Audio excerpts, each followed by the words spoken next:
Bien, Hechos capítulo 20, versículos 1 al 12, dice así la Escritura. Después que cesó el alboroto, Pablo mandó a llamar a los discípulos y habiéndolos exhortado, despidiéndose, partió para ir a Macedonia. Y después de recorrer aquellas regiones y haberlos exhortado mucho, llegó a Grecia. Pasó allí 3 meses y habiéndose tramado un plan en su contra de parte de los judíos, cuando estaba por embarcarse para Siria, tomó la decisión de regresar por Macedonia. Lo acompañaban Sópater de Berea, hijo de Pirro, Aristarco y Segundo de los tesalonicenses, Gallo de Derbe y Timoteo, Tíquico y Trófimo de Asia, pero estos se habían adelantado y nos esperaban en Troas. Nos embarcamos en Filipos después de los días de la fiesta de los panes sin levadura, y en 5 días llegamos a donde ellos estaban en Troas, y allí nos quedamos 7 días. El primer día de la semana, cuando estábamos reunidos para partir el pan, Pablo les hablaba pensando salir al día siguiente y prolongó su discurso hasta la medianoche. Había muchas lámparas en el aposento alto donde estábamos reunidos, y estaba sentado en la ventana un joven llamado Eutico. Como Pablo continuaba hablando, Eutico fue cayendo en un profundo sueño, hasta que, vencido por el sueño, se cayó desde el 3er piso y lo levantaron muerto. Pero Pablo bajó y se tendió sobre él, y después de abrazarlo dijo: no se alarmen, porque está vivo. Volviendo arriba, después de partir el pan y de comer, conversó largamente con ellos hasta el amanecer, y entonces se marchó. Al muchacho se lo llevaron vivo y quedaron grandemente consolados. Es interesante, mis hermanos, que en esta etapa comienza la despedida del apóstol Pablo de la región de Asia. Él ha visitado Grecia y Asia en este viaje, y ha tenido el amor, la carga, el cuidado por las iglesias, y comienza su viaje a Jerusalén. Esto es inmediatamente después de lo que nos predicó Andrés el domingo anterior, después del alboroto en Éfeso, y aquí él comienza a despedirse de las iglesias. En estos 2 domingos estaremos viendo su despedida de las iglesias, pero ponte a pensar, si tú supieras que te vas a ir en un largo viaje o que vas a fallecer, ¿cómo te despedirías de tu familia, de tus hijos? En mi caso, de la iglesia, ¿qué les diría? Y aquí vemos en este pasaje, mis hermanos, que Pablo toma el tiempo para despedirse, y lo hace en una forma muy particular. Se regresó por las regiones haciendo una palabra que dice en el versículo 1 y 2, exhortando mucho a las iglesias. Es decir, Pablo estaba queriendo venir a las iglesias, y la palabra exhortar, lo primero que se nos viene a la mente es que es regaño o corrección, ¿no? Porque esa es la traducción que más o menos nosotros entendemos, pero la traducción correcta de este pasaje, la palabra exhortar debería de ser ánimo, aliento, consuelo. Si tú hablas en alguna forma inglés, no me gusta hacer esto, pero quizás los que tienen el beneficio de hablar un segundo idioma como el inglés, es más parecido al encouragement, un ánimo. Y dice que él se regresó a animar a las iglesias, y mira cómo termina Lucas en el capítulo 20, versículo 12. Al muchacho se lo llevaron vivo y quedaron grandemente consolados. Nuevamente esta palabra, consuelo, exhortación, ánimo. Me llama la atención que Lucas en estos 12 versículos se encarga de mostrarnos que Pablo, parte de su ministerio era el ánimo, el consuelo a la iglesia, que la iglesia supiera que ya no iban a volver a ver su rostro, como veremos el próximo domingo, que probablemente iba a morir en su viaje de regreso a Jerusalén, pero que ellos supieran y fueran afirmados y animados en la fe. Hermanos, cuán esencial se hace para la iglesia recibir ánimo y consuelo. Me temo que muchas personas llegan a las iglesias, me temo y me duele saber que muchos se retiran más desalentados de un servicio dominical. que otros se retiran con cargas en su corazón, con demandas que no pueden cumplir, con condenación. Muchas veces nosotros mismos somos personas que no tenemos una cultura de ánimo hacia el prójimo. Y muchos nos hemos vuelto padres que lo primero que está adelante de nosotros es la corrección, el encontrar el punto negro de la situación, y pocas veces tenemos palabras de ánimo y de consuelo. Pero yo creo que, y me quiero detener en estos primeros 12 versículos, porque el pasaje que viene después es el ministerio de Pablo, porque yo creo que queremos construir un valor en esta iglesia. Queremos ser una iglesia que reciba y viva alentada, animada, consolada por el consuelo y aliento que da el Evangelio. Y creo que Dios nos quiere usar a cada uno de nosotros como instrumentos de ánimo para el otro. De hecho, en la palabra muestra en los roles del hombre y la mujer, dice: maridos, amad a vuestras mujeres, y mujeres, someteos a vuestros maridos como Cristo, someteos a vuestros maridos y respetad a vuestros maridos. Y una de las cosas que se hace importante en el matrimonio es la muestra de apreciación, de traer palabras de ánimo. No tienes idea cómo anima al creyente escuchar del Rey del universo, a quien todos sabemos aquí, hermanos, esta semana, ¿quién de nosotros no le falló al Señor? Que Él, en lugar de traer condenación, muchas veces trae ánimo a nuestras vidas. Así que en este pasaje, mis hermanos, veremos 4 cosas que el texto nos muestra de cómo fue animada la iglesia en Asia. 4 cosas de cómo la iglesia fue animada o consolada o alentada. Es una palabra sinónimo. Y mi objetivo con este mensaje, fíjate bien, quiero decirte antes de entrarle, es que tú te vayas animado, que tú probablemente vengas quebrantado hoy, como dijimos en el tiempo de alabanza, que tú te vayas consolado por las Escrituras, no condenado, no acusado, no terminado, no destruido, sino que recibas consuelo y ánimo en el Señor. Bien, veamos la primera de las 4 cosas. Este pasaje nos muestra que las iglesias en Asia eran animadas y consoladas por medio del ministerio de la palabra.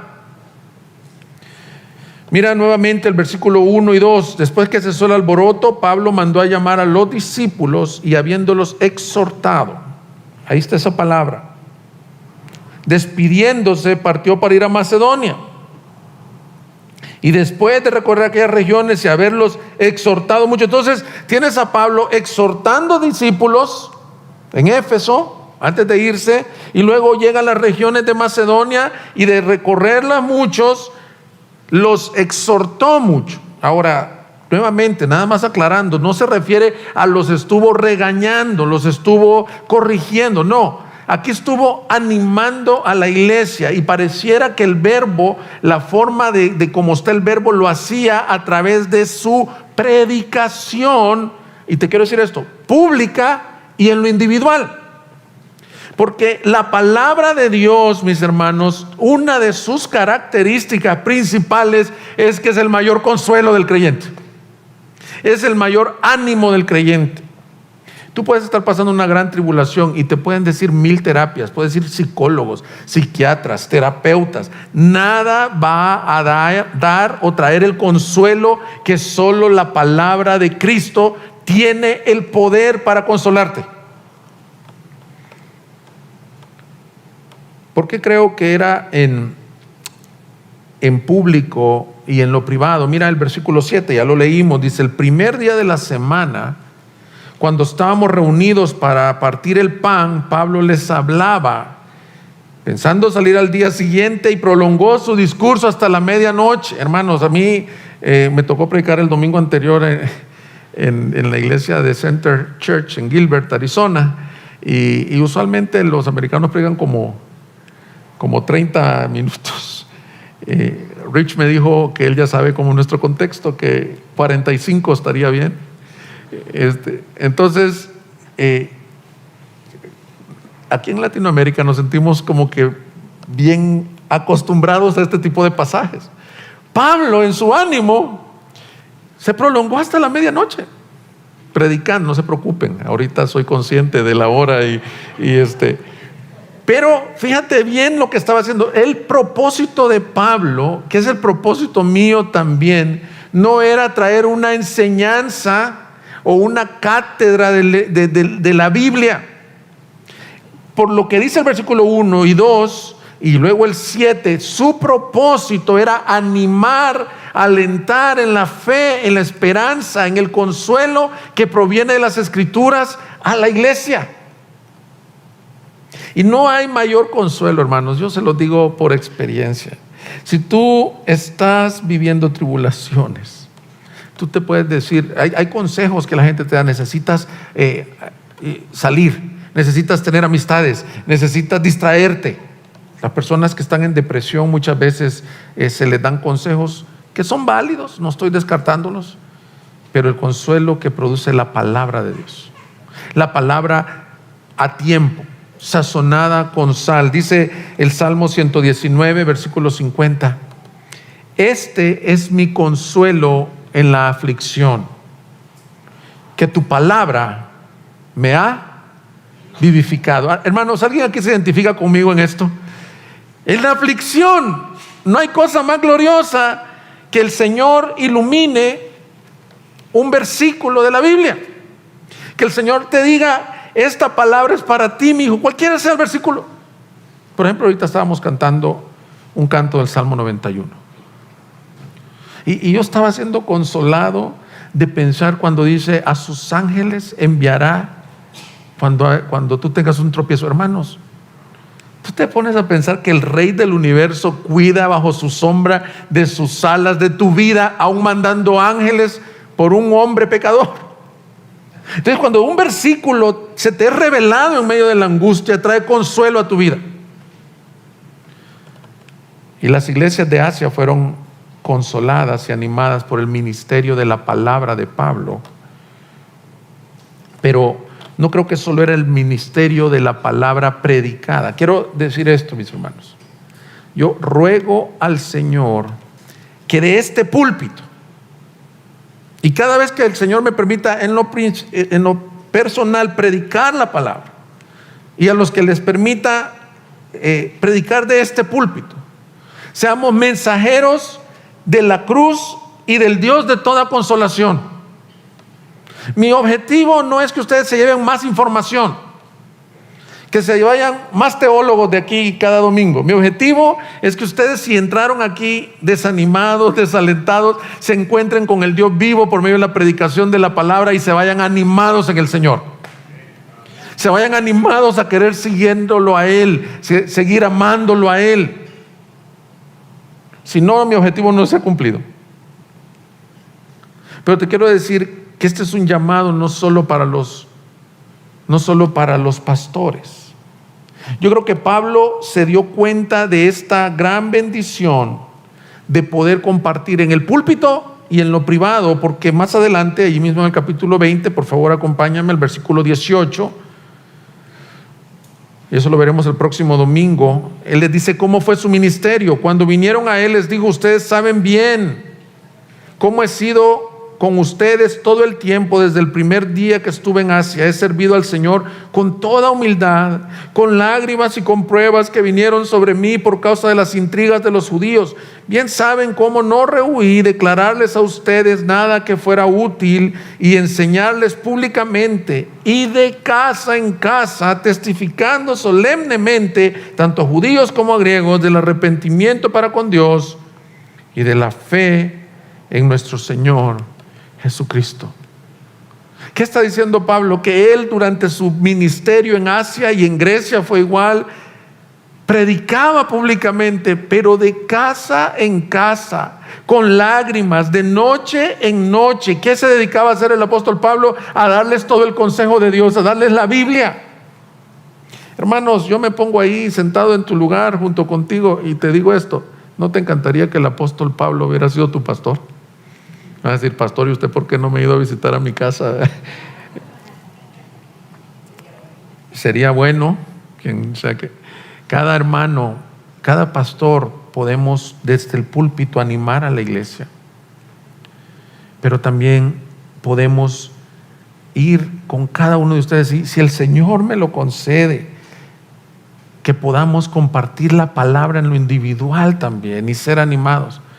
Pero les voy a decir que aunque yo soy llamado a hacerlo, no es un llamado exclusivo para mí. Y este mensaje no es para pastores.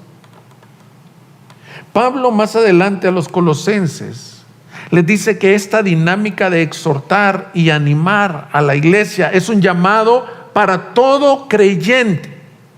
Todo creyente debe de estar lleno de la palabra de Cristo, para que cuando tu amigo que está en debilidad, tu hermano de la iglesia que está en flaqueza, el que está en pecado, tú no traigas tu consejo de la última novela que estás viendo. Hermana, que mi marido me trata mal, y tú le sales contando la Rosa de Guadalupe. Sino que estés lleno de la palabra de Cristo. Perdón, hermanos, no sabían cuál es la Rosa de Guadalupe, pero es para los que saben. Es un libro apócrifo. Mira cómo dijo Pablo en Colosenses capítulo 3: que la palabra de Cristo habite en abundancia en ustedes, con toda sabiduría, enseñándose y amonestándose unos a otros. Esa palabra enseñándose y amonestándose es la misma: exhortando, animando, alentando, consolando. ¿Con qué? Con la palabra.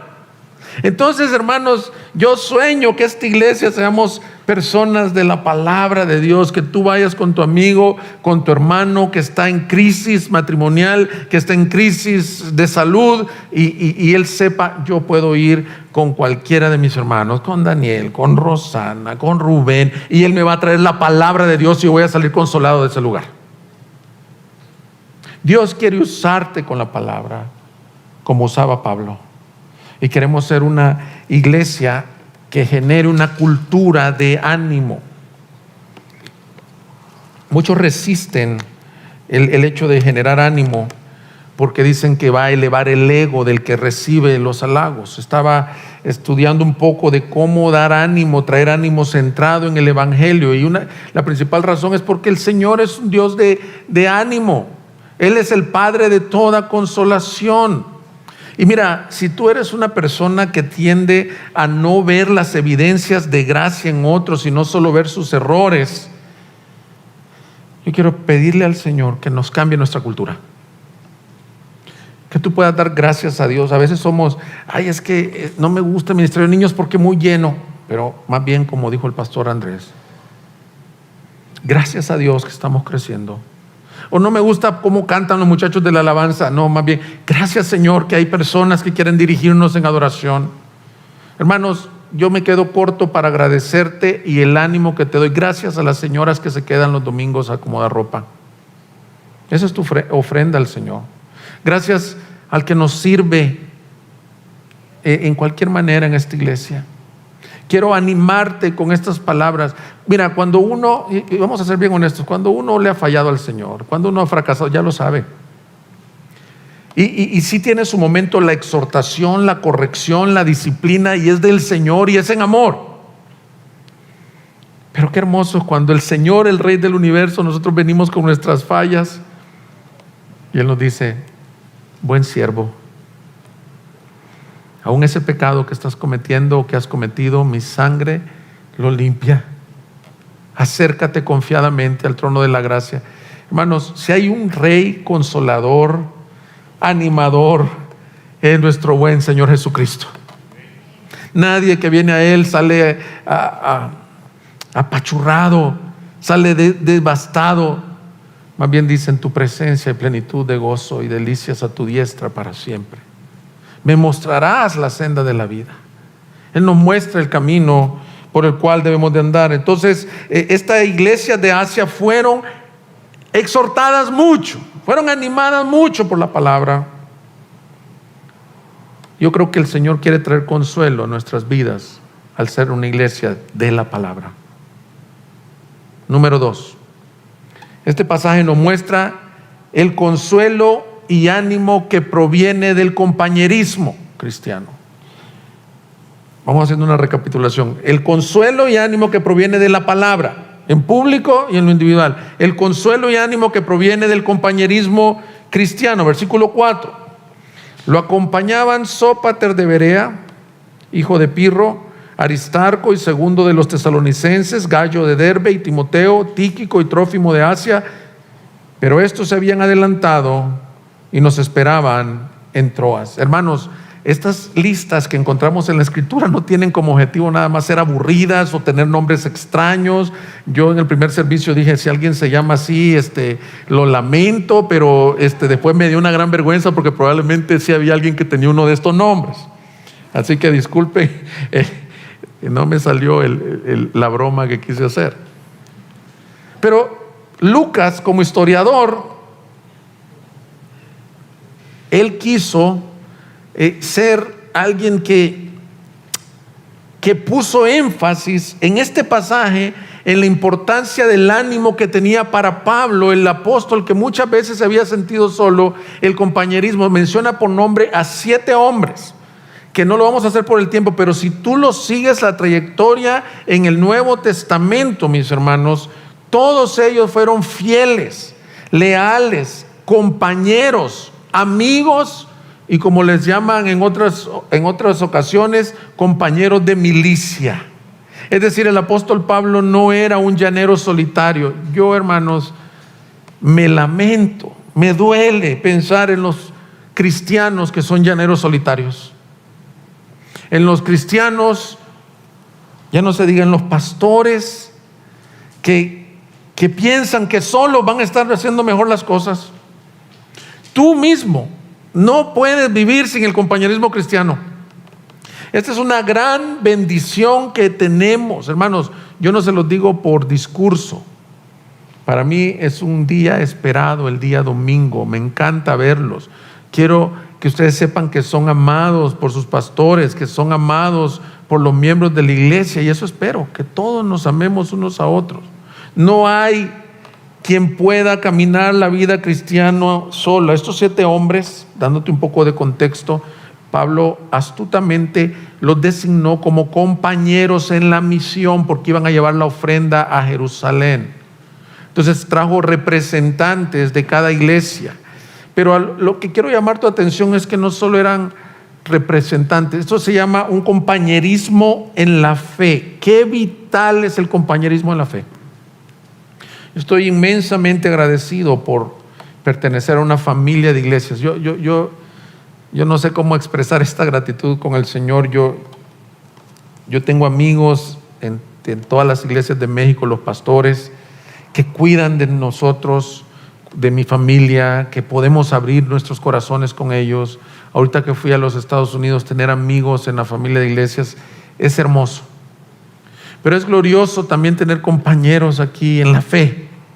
Muchos de ustedes son verdaderos amigos y los necesitamos. Y uno de los consuelos más grandes que tiene el creyente es el consuelo que Dios trae por el compañerismo. Yo agradezco al Señor por Andrés, que es quien colabora conmigo en el ministerio, y por Luis, que colaboró 2 años conmigo, por los que no lo conocen. Él fue el plantador de esta iglesia y hace 2 años se retiró del ministerio. Pero qué hermoso, ¿verdad? Tener esa comunión, esa amistad, y no solo ellos, Andrés y Luis, sino varios de ustedes. Mira Pablo cómo habló de la importancia del consuelo y del ánimo que trae el compañerismo en Colosenses 4. Les escribe después y les dice, le menciona a Aristarco. Fíjate, Aristarco, por ejemplo, podríamos mencionarlos a todos. Aristarco fue el que estuvo en la revuelta en Éfeso, y luego en el Nuevo Testamento lo menciona que ha estado en la cárcel con él. Mira cómo dice Colosenses 4:10. Aristarco, mi compañero de prisión. Wow. Hermanos, ¿qué tipo de amor y de fidelidad es en un mundo en donde tenemos individualismos, en donde cada quien dice, no te metas en mi vida, yo no quiero tener amigos, yo estoy muy cansado para abrir mis puertas? Un hombre que amaba tanto a Pablo, que estuvo dispuesto a ir a la prisión, estuvo en la revuelta en Éfeso con Demetrio. Aristarco, mi compañero de prisión, les envía saludos. También Marcos, el primo de Bernabé, Y mira el paréntesis que hay ahí, acerca del cual ustedes recibieron instrucciones, si va a verlo, recíbanlo bien. ¿Se acuerdan qué había pasado con Marcos? Marcos lo había desertado y habían tenido un gran desacuerdo con Bernabé, y ahora lo ves en la prisión con Pablo. Gloria a Dios por el evangelio y por los compañeros en el evangelio, mis hermanos. Y les dice: miren, yo no tengo nada con Marcos, ustedes recíbanlo bien. También Jesús, llamado Justo. Estos son los únicos colaboradores conmigo. Esa palabra es mis colegas, mis socios, mis hermanos en el reino de Dios, que son de la circuncisión, y ellos han resultado ser, esto es lo que quería llegar yo, un estímulo para mí. El compañerismo genera consuelo, estímulo, esta es la misma palabra. De hecho, toda la palabra que he estado mencionando es la palabra donde proviene Espíritu Santo. Pablo los exhortó, quiere decir Pablo los paracleto, paracaleo, gracias ahí el profesor de griego, los animó. Espíritu Santo, acuérdate que quiere decir consolador, o el consolador, o el ayudador, el otro consolador. De esa palabra que proviene el paracleto, Pablo los animó y dice que ellos han sido un estímulo para mí. El compañerismo en la fe te estimula, te anima a seguir a Cristo. Luego, versículo 12, Epafras, que es uno de ustedes, siervo de Jesucristo, les envía saludos, siempre esforzándose intensamente a favor de ustedes en sus oraciones, para que estén firmes, perfectos y completamente seguros en toda la voluntad de Dios, porque de él soy testigo que tiene profundo interés por ustedes y por los que están en la Odisea y en Hierápolis. Lucas, el médico amado, les envía saludos. Mira cómo se refiere a Lucas, no dice el historiador, el que me acompaña. Este médico amado, mi hermano, mi amigo entrañable. Hermanos, recuérdate que la Escritura dice en Proverbios: hay amigo más cercano que el hermano. Yo me he preguntado, ¿quién es ese amigo más cercano que el hermano? Y lo he descubierto en esto: aquel amigo que es tu hermano en Cristo. Por alguna razón, yo no digo que vayas a tomar una postura radical como algunas personas que no se relacionan con sus familiares. Eso es un error. Pero por alguna razón misteriosa, que es la obra del Espíritu Santo, la comunión del Espíritu genera entrañables amistades aún más cercanas que los vínculos familiares dentro de los hermanos de la iglesia. ¿No es cierto? Hay algunos de ustedes que tienen 2, 3 años de conocerse. Yo les he preguntado: oye, ¿ustedes son familiares o amigos o parientes? Y nos conocimos en la iglesia. Se ve el amor, se ve el apoyo. Vivimos en un mundo en donde el individualismo es un ídolo, como predicó Andrés, en donde yo no quiero que se metan con mi vida, en donde yo no comparto, en donde la lealtad no es un valor. Estos hombres fueron fieles, leales. Dice de hecho que se adelantaron para preparar camino. Muchos dicen para preparar a dónde iba a llegar Pablo a predicar, y también para asegurarse que no hubieran emboscadas esperando a Pablo. En nuestra familia de iglesias somos, como les dije, de 22 países alrededor del mundo. Pero hubo un tiempo en donde algunas iglesias decidieron salirse de la familia de la denominación. Y una de las cosas que platicábamos entre algunos pastores es: qué poco se guarda allá el valor de la lealtad, de la fidelidad. Yo estoy de acuerdo que todos podemos tener diferencias doctrinales y cada quien buscar nuestro camino. Pero yo en estos hombres, yo quiero tener hombres como estos, como Tíquico, como Timoteo, como Tito. Hermanos, es importantísimo el estímulo y amor del compañerismo cristiano. No hay consuelo o es igual que el consuelo que traen las Escrituras, que trae la presencia de Dios, el estimularnos al amor. Mira Hebreos 10:24, por favor, conmigo. Consideremos cómo estimularnos unos a otros al amor y las buenas obras, no dejando de congregarnos como algunos tienen por costumbre, y aquí está la misma palabra, sino exhortándonos unos a otros, y mucho más al ver que el día se acerca. Aquí te dice la razón para congregarte. La razón para verte con tus hermanos, para juntarte a comer comidas entre semana, para ir a tomar cafés, no es, si te preguntaran, o voy a formular la pregunta de otra forma, ¿por qué nos reunimos? Alguien diría, por diezmar, por cantar, por escuchar un sermón. Bueno, el autor de Hebreos nos dice, reúnete y no dejes de hacerlo para llegar a estimularte al amor los unos con los otros. Hermano, la iglesia no es una universidad, lo he dicho muchas veces, pero pongo este ejemplo porque en la universidad tú entras y sales, escuchas la clase y no te interesa si el otro, su mundo se está destruyendo. Es raro, algunos hacen amistades, pero es la excepción.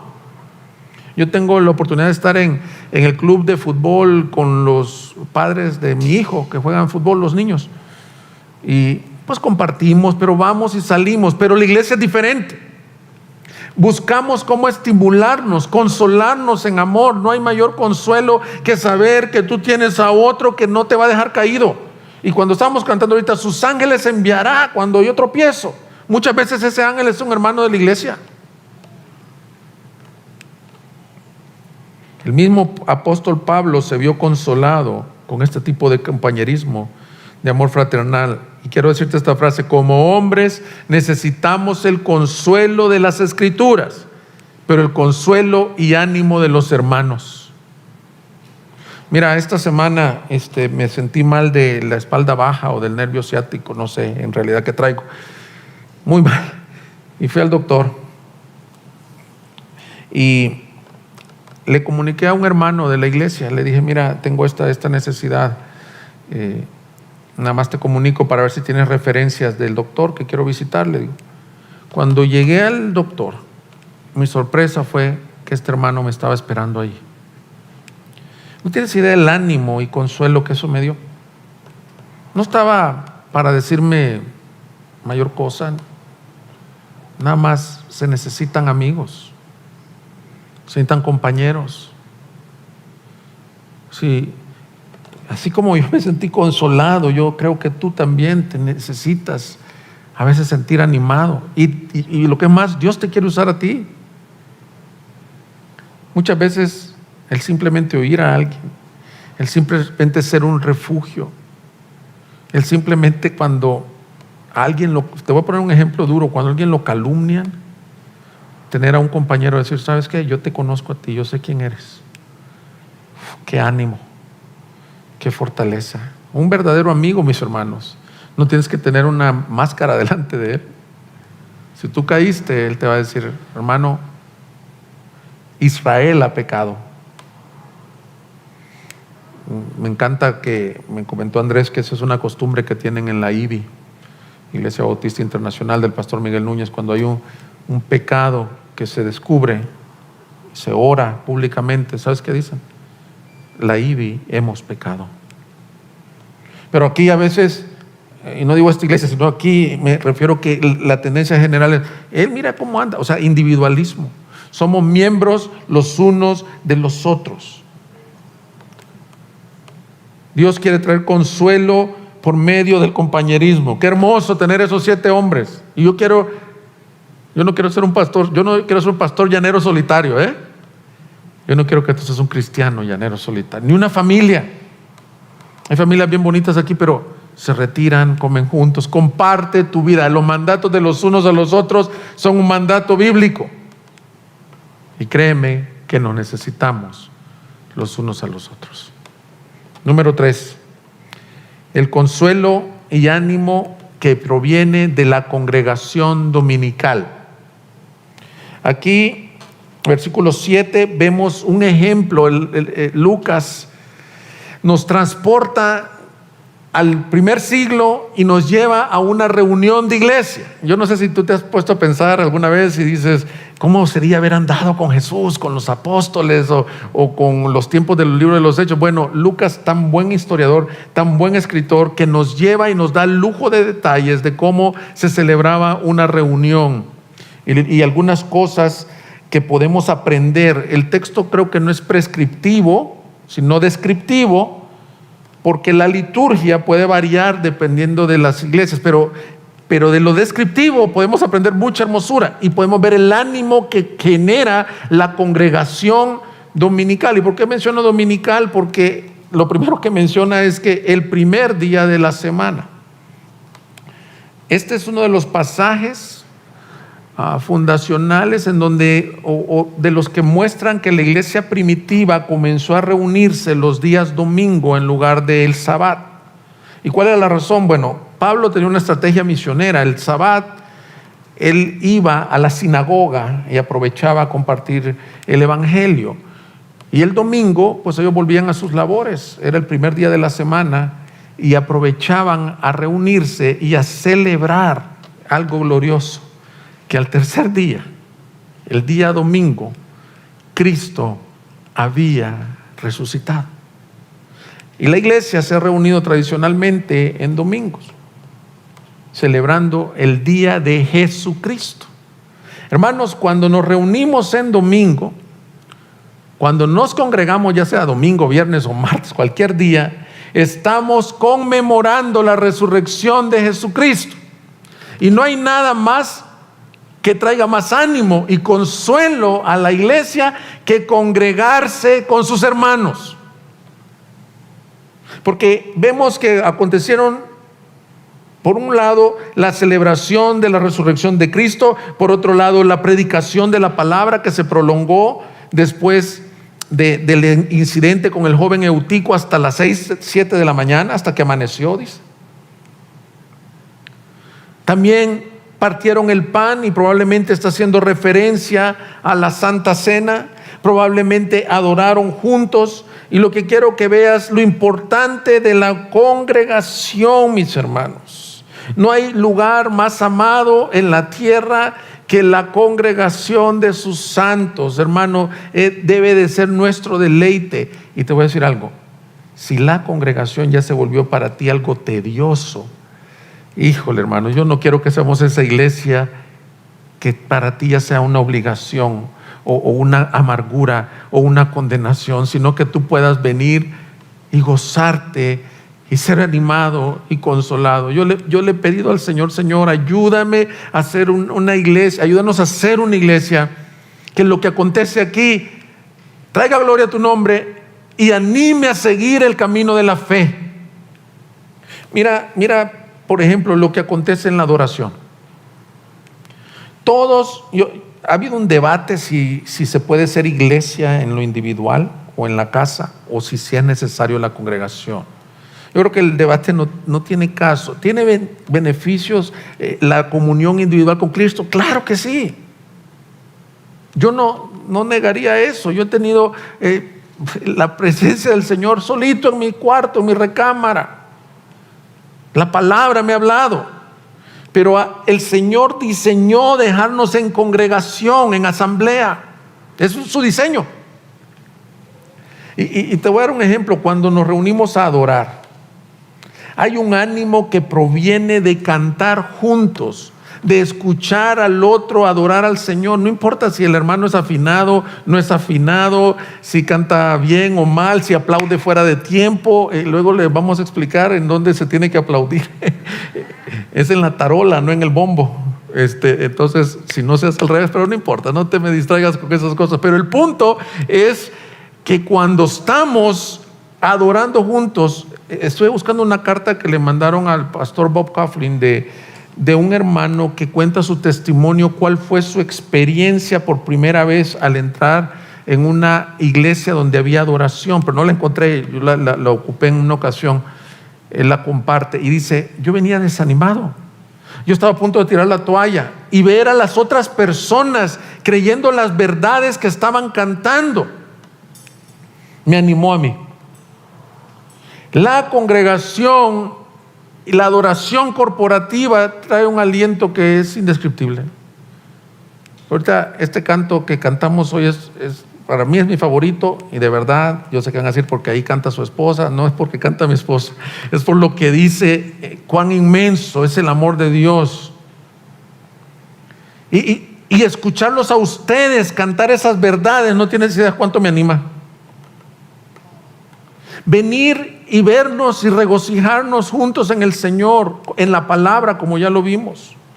Pero aquí hay otro elemento. En esta reunión dominical no solo se compartió la palabra, sino que partieron el pan. Y quiero hablar un poco de la bendición que tenemos de la Santa Cena.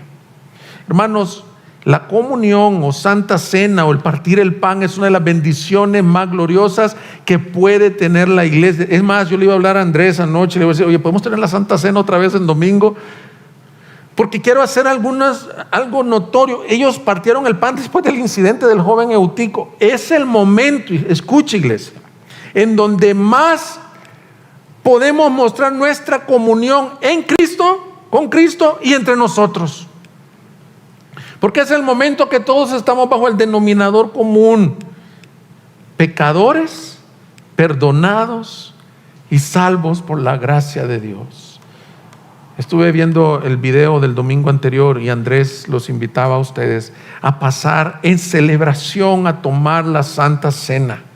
Y yo creo que el Señor nos dejó, y ellos lo hacían todos los domingos, como les digo, o todas las veces que se reunían, tomaban la Santa Cena. Cada iglesia deberá de determinar cómo se hace.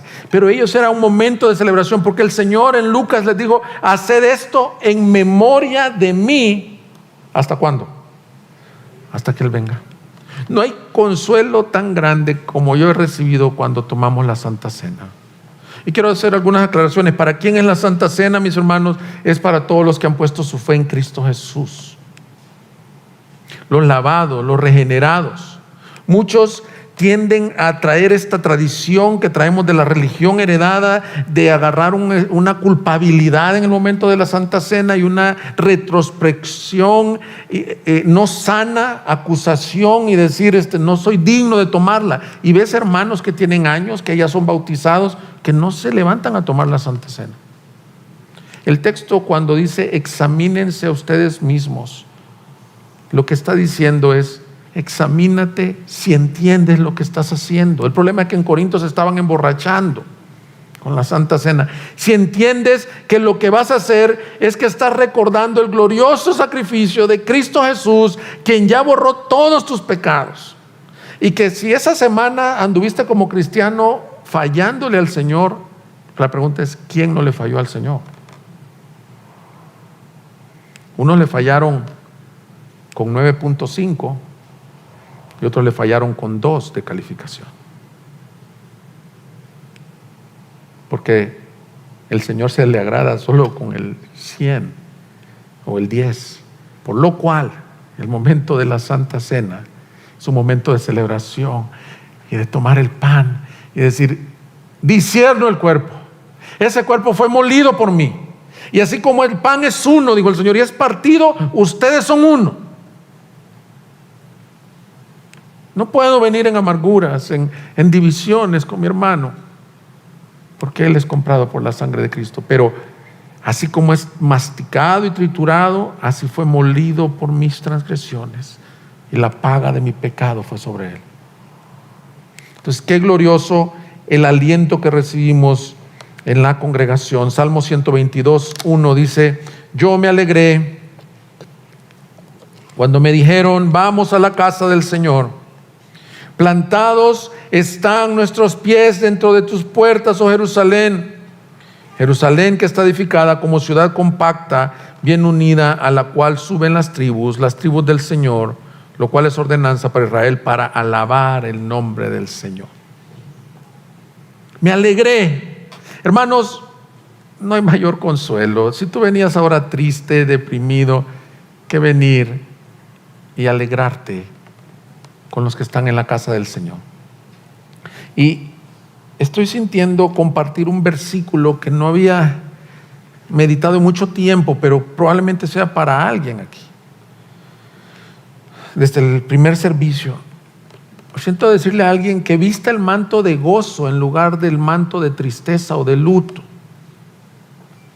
Si tú vienes en amargura, en tribulación, en tristeza, en prueba, el Señor hoy te quiere animar por medio de su palabra, por medio de la adoración, por medio del estímulo del amor de los unos a los otros. Reunirnos como un cuerpo debería de ser algo que nos anime y traiga gloria a su nombre. Número 4. A ver, una recapitulación, hermanos. El ánimo y consuelo que recibimos por la palabra. El ánimo y consuelo, número 2, que recibimos por el compañerismo. Número 3, el ánimo y consuelo que recibimos en la congregación. Número 4, el ánimo y consuelo que producen los milagros. En este pasaje pasa un suceso como de los del Antiguo Testamento. Está la iglesia congregada, él ha venido exhortando, está viendo toda esta gracia y Pablo comienza a predicar largamente y el versículo 8 se encarga de decir que habían muchas lámparas en el aposento alto y obviamente sabes que no son de estas lámparas, ¿verdad? Se refiere a antorchas incandescentes que producían algún dióxido, algo somnolento. Y dice que había un joven. La palabra joven puede referirse a un joven de unos 14 años, un adolescente, 14, 15 años. Y de repente este joven, al oír a Pablo, comienza a ser, me encanta cómo dice, vencido por el sueño. Y cae del tercer piso, hermanos. O sea, un lugar lleno, cae y dice Lucas. O sea, Lucas es un médico, hermanos. Esto no es, tal vez se golpeó y se desmayó. No. ¿Qué dice Lucas? Cayó muerto. Ahora, hermanos, por un lado me anima, yo no me enojo con nadie que se esté durmiendo, gracias a Dios.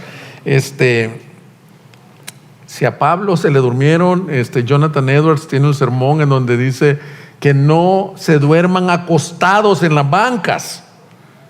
O sea, yo algunos de ustedes lo más que los he visto es que me están llamando, yo que mándeles, digo, porque están así. Están cabeceando, yo pienso que me están llamando, pero yo no me enojo. Lo único que pueda molestarme tal vez es que no se me vaya a morir alguien aquí, por favor.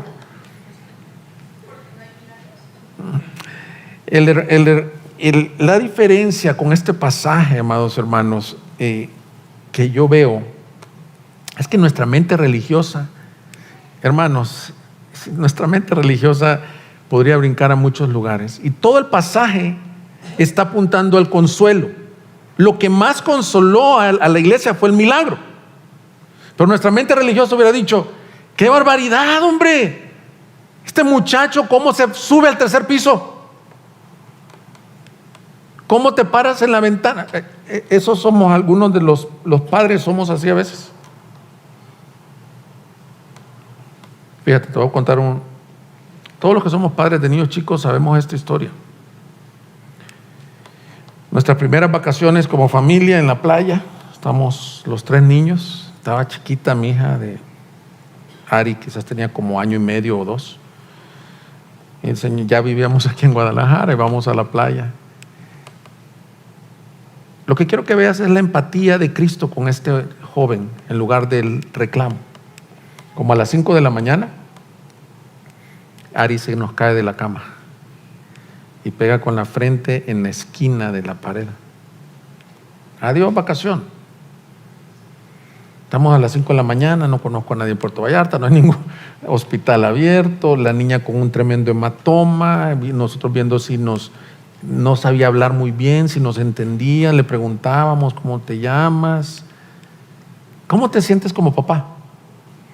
Y seguro si eres papá de niños chiquitos, esta historia mía te ha pasado a ti diferentes veces. Se te acabaron las vacaciones, un accidente. Todo el mensaje les he venido diciendo que Cristo quiere que nosotros seamos de consolación, que la reunión sea de consolación. Ahora Cristo, mira lo que hace.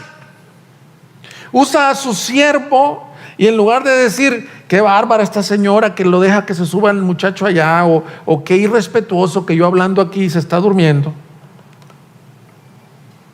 sale y se tira sobre él, recordando los milagros de Elías y de Eliseo, y tiene empatía o misericordia de la situación. Así como nosotros nos sentíamos angustiados con nuestra hija, estos padres, no dice que estaban sus padres, la misma iglesia angustiado, no fue el show, debe de continuar, no se siguió predicando. Vamos a atender las necesidades de las personas. Hermanos, nuestra mayor necesidad ya fue suplida con el Evangelio. El ser salvos por la pura gracia. Pero este pasaje me muestra el corazón misericordioso y de consuelo de Cristo. Porque así como nosotros ya fuimos salvos, hay muchas situaciones en donde necesitamos un consuelo, un milagro. Y el Señor no se sigue de largo con su plan de vida y dice: está bien, pero la iglesia tiene que seguir predicando expositivamente. Y el hermano a lo mejor está con un tremendo cáncer, con que perdió al hijo. ¿Sabes qué es el Señor? Clemente y compasivo, grande en misericordia. Y aún de nuestras necesidades físicas. Y aún si tú vienes llorando el día de hoy por la pérdida de un hijo, por la pérdida de tu matrimonio, por la pérdida de tu empleo, por tu salud, aún el Rey del universo. A mí me admira el consuelo que recibió esta familia, esta iglesia, cuando Pablo deja de predicar. ¿Qué le hace? Aquí tiró las notas a un lado y se le tiró y lo abrazó al muchacho y clamó: Señor, resucítalo. Pero ¿sabes quién fue el Rey del universo que hizo lo mismo con nosotros? Todos nosotros somos éuticos. Nuestra caída fue más grande. Nuestra muerte fue más profunda. Muertos en el piso, condenados, hijos de ira. Y no fue el apóstol Pablo, ni un pastor, ni un hombre el que se tiró sobre nosotros, sino que Cristo abrió sus brazos en la cruz y se tiró sobre nosotros y te dijo: vive. Y tuvo misericordia de tu vida y de mi vida. Y como decía Andrés, no pierdas el asombro de su gracia. Ese es el milagro más glorioso que puede haber. Pero el texto nos deja ver, mis hermanos, que el versículo 12, al muchacho se lo llevaron vivo y quedaron grandemente consolados. También nos muestra que en la bondad de Dios los milagros, portentos, señales, tienen el propósito de consolar a su pueblo, de que Él se lleve la gloria, de que Él sea adorado. Mira, cuando alguien recibe un milagro, un portento, una provisión donde no había. ¿Te ha pasado, mi hermano? ¿Te ha pasado que ya no tienes para completar el mes y alguien te lleva algo regalado? ¿Te ha pasado que el doctor dijo: ya no es posible que tú seas sanado? De hecho, aquí compartió la hermana Noemí en el chat de oraciones que estaba preocupada de una trombosis en la pierna. Llegó a los exámenes y que no encuentran nada, que hoy van a ver si los coágulos se han ido para otro lado. ¿Tú crees que no fue el Señor obrando ahí? Y quiero decirte algo, mis hermanos. Muchos vienen a estos pasajes y por su trasfondo teológico, religioso, es que yo creo que esos fueron milagros para aquel tiempo, pero no son para ahorita. Te voy a decir cómo lo estás haciendo. Lo estás sobrepensando. Un día de estos fuimos a comer Andrés, Rich y yo, y Andrés le estaba dando ahí su postura de los equipos de fútbol y de basquetbol, de que por qué seguir a alguien que ni te conoce, que le está dando su postura de que él es anti equipo de élite, creo yo. Y le dice el pastor Rich, perdón, le dice: Andrés, lo está sobrepensando, brother. Le dice: nomás disfruta el deporte. ¿Saben qué? Muchos estamos sobrepensando si los milagros son para hoy, si le pido a Dios, y si Él es soberano, no le pido a Dios, hermanos. Esta gente no lo sobrepensó. Muchas veces nuestros trasfondos teológicos nos cierran a ver que el Espíritu Santo es el mismo de ayer, hoy y siempre, que te quiere consolar, iglesia. Quiere que te vayas de aquí, y si tú venías: Señor, esto ya me dijeron que no, ya la puerta está cerrada, solo tu poder puede obrar. Estamos hablando de resucitar a alguien. Lo leemos como si fuera un cuento de hadas. Esto no es la Caperucita Roja, mis hermanos. Esto es un hombre que se cayó de un tercer piso y que un doctor dijo: está muerto, y el Señor lo levantó por su poder.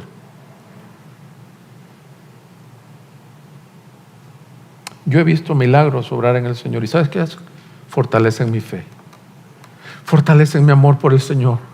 Fortalecen mi amor por las Escrituras. Fortalecen mi deseo de compartirle a otro, decirle, ¿sabes qué? Conmigo lo hizo, lo puede hacer contigo también. Tu misma vida es un milagro, hermanos. Aquí está Nelson levantado de un COVID. Yo cuando lo vi, de verdad, estaba ya por irse. Yo rogué, Señor, no dejes a estos niños huérfanos. Y te quiero decir otra cosa, el Señor es soberano. Aquí levantó a Eutico y luego dice más adelante en las cartas que dejó a Tíquico enfermo en otro lugar. El mismo Pablo. El problema es que muchos reaccionamos contra los milagros porque hemos visto estas campañas malsanas en donde la gloria se la lleva el hombre, son una imitación del poder del Espíritu Santo, pero cuando un portento apunta a Cristo y al Evangelio, aquí fue confirmada la iglesia. Pero el milagro más grande que todo hombre puede vivir no es que te levantes de una silla de ruedas, no es que te sanen de un cáncer, no es que resucite a alguien. Es que el Rey del universo te dé arrepentimiento y te perdone tus pecados. Así que tú eres un milagro vivo, iglesia. Y eso debe de consolarte y animarte para siempre, más que un milagro físico. Yo de todas formas voy a orar para que Dios en su gracia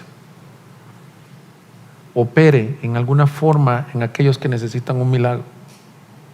Pero si no te contesta, está bien con tu alma, porque Él ya hizo el milagro más glorioso. Y quiero decirte algo más. Este pasaje nos ha venido mostrando que el Señor es el principal consolador. Si te fijas, consuelo por las Escrituras, consuelo por medio de la iglesia, consuelo por medio de los milagros. ¿Quién crees que es el más interesado en que tú no desmayes? Por decirte, el que te está echando porras. No hay cosa como los atletas o los niños deportistas que ver detrás de la malla a su papá, aunque no le peguen a ningún batazo, se ponchen siempre cuando su papá les hace, o si viene la raqueta y le abanican a todas y su papá le hace. ¿Cómo se siente ese niño? ¿Sabes quién es el más interesado en que esta iglesia no desfallezca? Nuestro Rey de Gloria. Así que toma consuelo y ánimo por las Escrituras. Vamos a ponernos de pie. Búsquenos en Facebook y YouTube como Iglesia Gracia Soberana Guadalajara y visita nuestra página de internet igsg.org.mx y disfruta de este y otros mensajes. Visítanos, estamos en Avenida San Luis Gonzaga, 5114, Zapopan, Jalisco, México. Estaremos felices de recibirte.